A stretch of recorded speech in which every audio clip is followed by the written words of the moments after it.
দেশের একটি অঞ্চলের ওপর দিয়ে সন্ধ্যা ৬টার মধ্যে ৬০ কিলোমিটার বেগে ঝড় বয়ে যেতে পারে বলে জানিয়েছে আবহাওয়া অধিদপ্তর। বুধবার সকাল ৮:৩০ থেকে সন্ধ্যা ৬টা পর্যন্ত দেশের অভ্যন্তরীণ নদী বন্দরের জন্য দেওয়া আবহাওয়ার পূর্বাভাসে এ তথ্য জানানো হয়েছে। এতে বলা হয়েছে, রংপুর অঞ্চলের ওপর দিয়ে পশ্চিম ও উত্তর পশ্চিম দিক থেকে ঘন্টায় ৪৫ থেকে ৬০ কিলোমিটার বেগে অস্থায়ীভাবে দমকা বা ঝড়ো হাওয়া সহ বৃষ্টি বা বজ্রবৃষ্টি হতে পারে। এইসব এলাকার নদীবন্দরকে ১ নম্বর সতর্ক সংকেত দেখাতে বলা হয়েছে।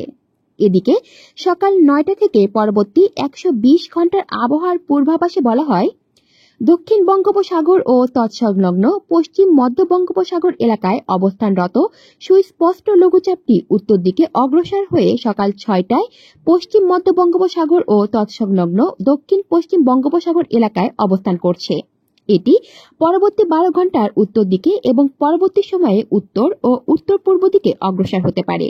লঘুচাপের বর্ধিত অংশ পশ্চিমবঙ্গ ও তৎসংলগ্ন এলাকা পর্যন্ত বিস্তৃত রয়েছে। কলি শিকদার, বাংলা নিউজ নেটওয়ার্ক।